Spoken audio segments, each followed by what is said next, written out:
So we are super happy to have Dr. Roy Pope, who is originally from the great state of Mississippi, but is now living in the Middle East in Abu Dhabi, with us here today on the My K12 Career Show. We are super excited that he has been willing to come on the show. And full transparency, when I used to be the My K12 Career Radio podcast, Dr. Pope had actually came on my show many, many moons ago, not that long ago, but it seems like a long time ago, 2015, 2016. I don't even remember the year, but I'm just so grateful that now that we are a video show that he has come back on, and he's got so many great things going on. He's still working for the Abu Dhabi Education Council as a principal, but he's also got his own business, as you can see, EdGuru, and I'm sure he's going to want to talk a lot about that as well. So welcome to the show, Dr. Roy. Hi, thank you for having me on your wonderful show. I'm glad we connected. Absolutely. I'm glad we connected as well, my brother. Can you tell our listeners and our viewers that are watching you right now what's going on in your life, your K-12 career, and your edupreneur career right now? All right. Well, again, originally from Mississippi, I've been living in the Emirate of Abu Dhabi, which is the United Arab Emirates, for about 10 years. Me and my wife, we're lifelong educators. We both have over 27 years of experience in education. We're both principals in the States. So we just saw this as the next level of our growth, to try something new, try to challenge ourselves professionally. So from a K-12 background, I'm academic principal of a grade 1 through 12 school. Wow. So it's a real joy to be able to put academic systems in place that can affect student achievement in different languages. Awesome. So that's what we're all about now, and trying to get that done. And we've had some good successes with it, getting government announcements where we were ranked number 5 out of 600 for technology use for teachers, international exams, PISA, TIMS, us being in the top 25% of 600 schools. So we're happy where we at. And then from an edupreneur standpoint, because we went on this journey and trying to develop our skills on impacting student achievement in multiple languages, that's what led us to starting EdGuru. That was a challenge for us. That was a new challenge that we embraced and we wanted to do. And we're happy to see that coming to fruition. That's awesome. So how long has EdGuru been in existence?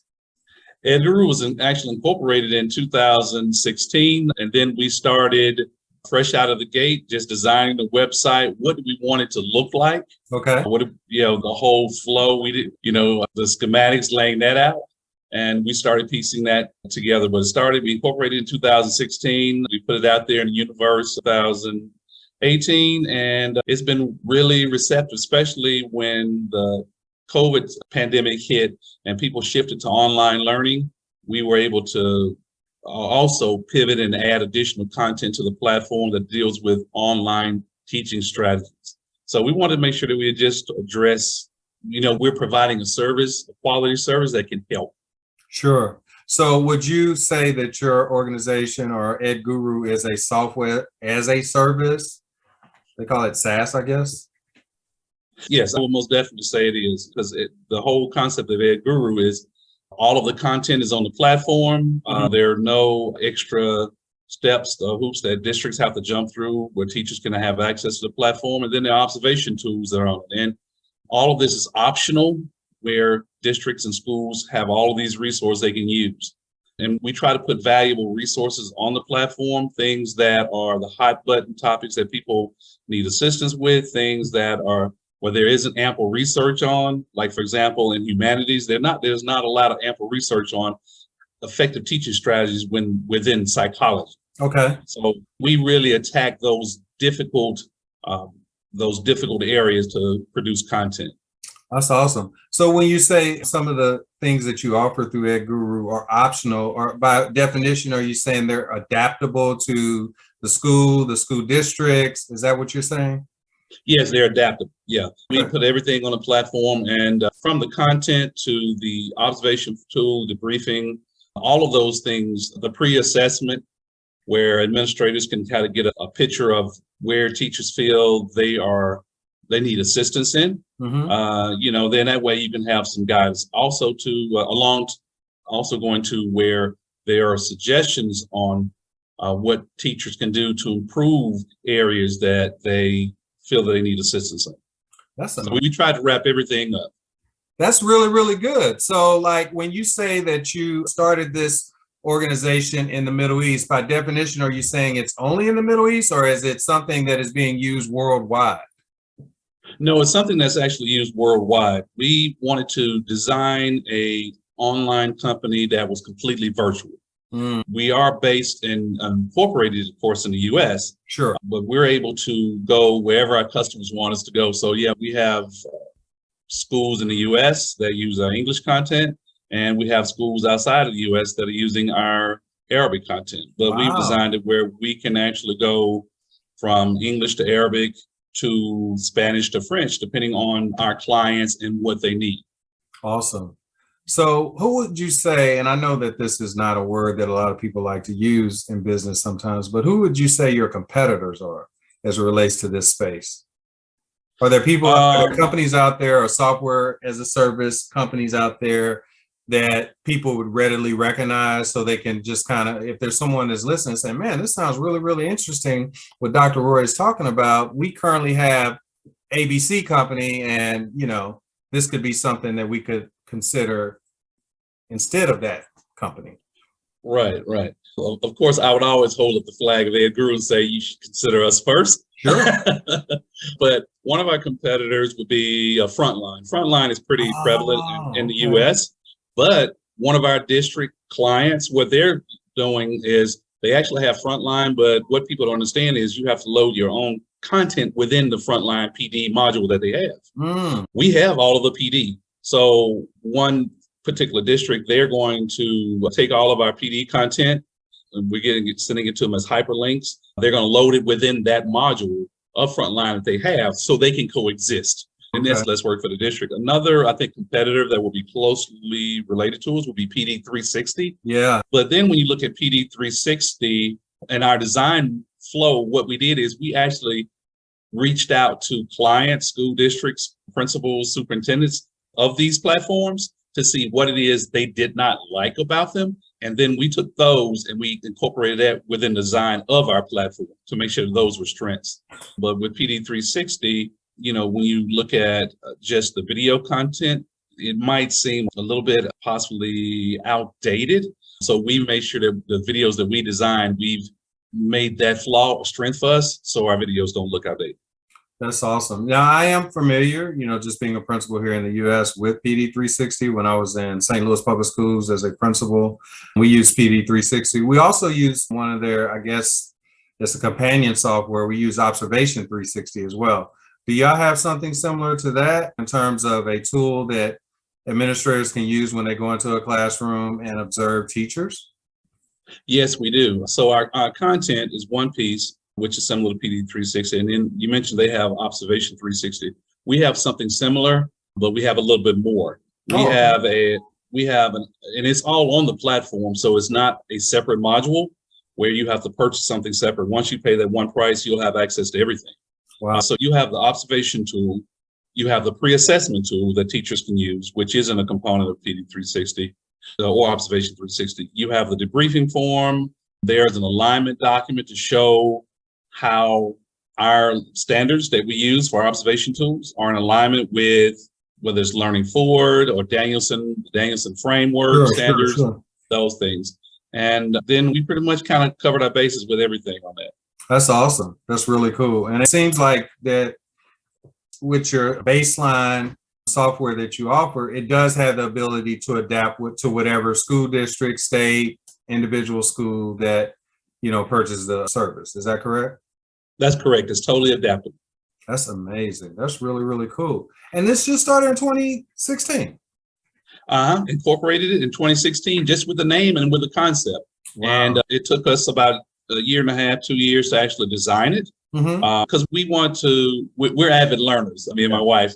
So we want to know about coding and what the flow should look like. We want to look at making the design very simplistic, because educators have a lot on their plates and they don't need a lot of extra stuff to do. We want to look at what does the research say about how long a PD session should be before the attention span of an adult falls off. Sure. Because we want to make sure that we don't have PD sessions on our platform that exceed that designated time. So we took a lot of time to look at research. We looked at even the emotional part of the brain, the amygdala. When you read an article, what's the first thing that you see and what pulls you in, connects with you emotionally? So we actually took that research and embedded it within the design of our content. That's amazing. So right now, how many schools or school districts or both would you say EdGuru is in right now? We are in about 4 schools, 1 outside the U.S., 3 in the U.S., Okay. and we are in 2 districts. Okay, so 2 districts. And so if I were to not see you for the next 5 years, where do you see EdGuru in the next 5 years? In the next 5 years, we're going to be in multiple states, Okay. in the U.S. We've partnered with a technology company that's approached us, and they are global also. And they actually already have connections with some government entities. So they want to take EdGuru to these government entities, and they see a need in how they can get this on a larger scale. For sure. Okay, that's amazing. So do you see, like, what does the model look like going forward? And I know that can change, with you guys being relatively new, under 10 years of age. But do you see yourself having associates in different states that are presenting your product in person, or is all of this going to be virtual in the sense of trying to get schools and school districts to use your service?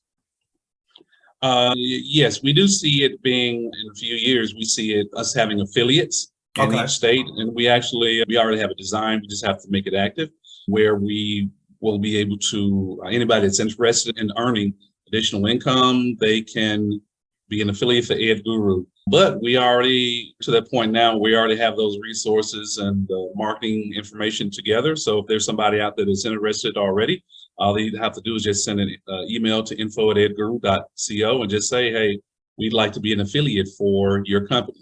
That's awesome. And we'll do the presentations ourselves. Mm-hmm. So all they have to do is just set up the meeting. We present it. They can attend the meeting, and then they get the sale. They get that percentage of the sale that's made. That's awesome. So if you have affiliates, is that something where as long as they are using your service, they're going to receive some sort of commission? Or is it just, okay, you get the sale, we pay you a one-time fee, but then you don't receive anything else? Oh, no. We want to have a continued relationship with our affiliates. So say someone like yourself, you connect us with a school district, we keep you in on the loop of it. They purchase our subscription to our platform. We give you that percentage of the sale. Then once they renew for the next year, you get that same percentage again. Oh, okay. That's cool. Yeah. So we want to make sure that we create continued income for educators also, because we're advocates for educators, and we always say educators don't get paid enough. So this is just a way for people to make additional income. I love it. So if, let's say, a school district in the state of Washington, where I'm at, uses your service, that makes the service available to the entire district. In terms of support for your service, how does that look? Because then I would have to believe there has to be some sort of onboarding process for at least administrators to be able to kind of train the trainer model where, they learn about the software, or someone, maybe even a tech person in that building, but they learn it and they're able to teach that software or provide support for that software as a service at that school or in that school district. Right. Yeah. Onboarding, that's a good question. Our onboarding process is very detailed and structured. We believe in systems, and we have steps that we go by because we want to make sure that we answered all questions for our new clients. They feel comfortable with it, sharing it with the administrators or the administrators sharing it with his or her teachers in the school.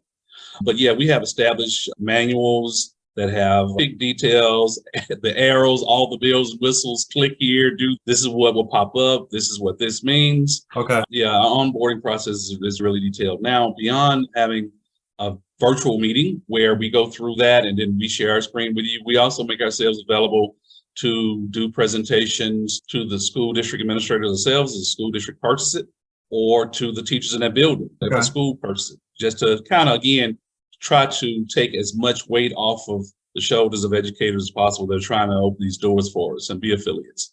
We have with our support system, of course, we have IT persons that are always online, and they are just a simple email away. And then that's within the platform when you just click on it and you submit a job ticket, just like you do with your school district. You submit a job ticket, they're automatically alerted into what's going on. You have some descriptions you have to put into the standard form that we have. Then we monitor that, and we look at the efficiency of the job ticket system to make sure that if there are any questions or anything, inquiries, that we're getting them taken care of and answered in a timely manner. That's amazing. So in terms of your marketing materials, is there like some sort of informational video, not only for schools, but even for potential affiliates that might want to be interested in working as an affiliate for your organization? Yes, we have ample marketing material, brochure information, quick read information that, again, doesn't take up a lot of time for interested affiliates to look over themselves. Because, Dr. Williams, as we continue to go through this journey, in the back of our head, what we were saying was we don't want to take up a lot of people's time. Sure. So whatever we put in place, we made sure it was quick reads, short, effective, to the point, good visuals to show everything. So we have ample marketing material, brochure information. And again, we want to encourage anybody that's interested in being an affiliate, just send us that email and just say, hey, I'm interested. And I promise you, someone will get in contact with you quickly. Awesome. Yeah. Now we do, for our onboarding piece, we have standard videos that we show to give visuals of what the platform looks like and the features. Then we go from there. Love it. I really applaud you guys for doing this. And it just seems amazing. The one thing I will tell you is, without naming any names of different software that we have to use, some of this stuff is so non-intuitive and it's been around for years and it's clunky and there hasn't been any iterations or improvements in the software and we're still stuck with it. So like I said, I do feel like that there is definitely a market for an organization and a company and a software as a service that you're offering. So definitely want to encourage you and applaud you, like I said, and celebrate you for doing this, because I do feel like this can blow up for you, for sure. Oh, thank you so much. Again, me and my wife, we're lifelong educators. We just want to add value. You know, my strong backgrounds was turnaround specialist, school improvement, math, science. For my wife, it was reading, language, alternative school settings. So we want to take all of that and just try to add value to it. Because again, when you look at some of the content that's out there, there isn't a lot of content on effective teaching strategies for dyslexia, or effective teaching strategies for Asperger's syndrome or dyscalculia. So we want to dig deep and really put some valuable content on the platform and then tie it into adaptable observation tools that people can use. So when schools go into the platform, the administrator, you have the leeway to say, hey, okay, everyone, just go into the platform. Or you can actually go, and if it's a grade, let's say 6 through 8 school, you can have grade 6 working on differentiation, and you can assign them specific things, while you have grade 7 working on classroom management, and then grade 8 might be working on student engagement strategies. So you truly can dig deep, and it gets away from that traditional PD model where a PD provider comes into the school, provides that same PD to everybody within that class, or within that meeting. Sure. And it digs down and differentiates PD. That's amazing. I love that, man. I mean, wow, this is really good. So when I think about getting the word out for an organization like yours, automatically I start thinking of organizations like ASSP or the National Association for Elementary School Principals and all the different events that they have. And you go to these kind of events, and even AASA, you know, you go to these kind of events and everybody has all these different, they call it tabling, right? And you'll be able to share your products or services at these different places because it's centralized with decision makers as it relates to these kind of software as a service. So is that something that you see you guys doing, where you can, you know, and again, I understand you guys are in Abu Dhabi, but even if it's some of your affiliates where they go to some of these places and they are representing EdGuru, and it gives them an opportunity to actually be in a place where literally administrators, both building level and district level, are all over the country coming to this one event. I can see that as a potential golden opportunity to get your information out there, because a lot of times like I'm just now really hearing about it, and we have a relationship, right? So yeah, you told me Right. about it previously, but like the in-depth, what I'm hearing now is just amazing. And I just know that people will be willing to actually hear you out and allow you to come in and give a presentation. And that's all you really want. You just want to get it in Right. front of the decision makers. So as we continue to establish affiliates, again, being an effective educator, one skill that you have to have is listening. So you have to listen to the people around you. You have to listen to the affiliates. Sure. So if people are saying that, hey, this would be a good path to go down to get the word out, then of course we will, because we've taken time to establish those, get those solid marketing materials together and to have structured systems. Even from our, like I said, our onboarding process, our presentations online that we do, we have systems that we follow for everything. You know, even with some of the software as a service that we're using now, like, I don't know what else is out there, right? So if EdGuru is a viable alternative to a PD360 or a Frontline, which I'm familiar with both of those organizations, man, that's huge. So again, I think you have the ability to really blow this up if you can get it in the right people's hands, because then word of mouth starts to take over. And it's no different from Microsoft 40 years ago, right? Like, I mean, every company starts at zero, right? Whether we're talking about Microsoft or Apple or whatever, Facebook, every company starts at zero. And so then it's just a matter of having a viable product that solves a pain point or a problem for a district, a school, or an organization. So sounds like that's what EdGuru does. So hey, we're happy to just try to provide a valuable service in that space for people to find it beneficial. But then one additional thing, Dr. Williams, is if any clients that come on board with us, again, we listen. So if you say that, hey, I need content on this particular strategy, we'll create the content. Wow. We love to learn at no additional cost. So we love to learn, we love to study. And again, we just want to add value to the platform. That's amazing. Okay. Well, man, I'm so grateful that you came on. I have a hard stop in 5 minutes, but we've already been talking a while. But this has been really good. And I'm going to definitely have to have you come on for part 2. So we're going to call this part 1 of my interview with Dr. Roy Pope, one of the founders, along with his wife, of EdGuru. Dr. Pope, first of all, I want to thank you for coming on the show and just sharing all the great things that you have going on with not only working as a building level leader, but also with EdGuru. And but before you leave, can you please give our viewers and listeners some parting words of wisdom? Tell us how we can connect with you, and then we'll say goodbye. Okay, so some parting words that I want to share. One, find your passion. Your passion is, and let that be the fuel to motivate you to get up early in the morning, because we love it so much. We're up 2:30, 3 o'clock in the morning working till 6. And then we work with children during the day. Then in the afternoon from 5 to 9 p.m., we're back on it again. So find your passion, and that's going to motivate you to push through those difficult times of learning. And then the second thing I want to just share is just always listen to the people around you. Just like you get as a teacher, you get feedback from your students. Sure. As a principal, you should get feedback from the teachers. As a superintendent, you should get feedback from the principals, the teachers, and all the other stakeholders. So just listen to the people that are around you, and then they'll help you mold your vision on things that should be added to whatever it is, your vision that you're building along the way. To get in contact with us, of course, I'll send you all the information, all the links, but our email address, you can always email us at info at edguru.co, not .com, but .co. .co, okay.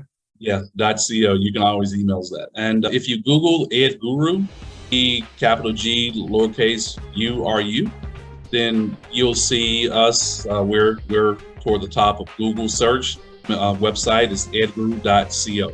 Okay, good deal. Yep. All right. Well, thank you so much again for coming on the show. And like I said, we're going to call this part 1, and then we're going to connect again and do another part 2 and just go even deeper to what you guys do with EdGuru and how it can really benefit school districts and schools, and maybe just take a deeper dive into what the software can do. How's that sound? Hey, that sounds wonderful. You know, I'm always ready to talk about it. Awesome. Thank you so much. We really appreciate you. Stay safe over there in the Middle East, and we wish you all the best. All right, same to you and your family. Take care.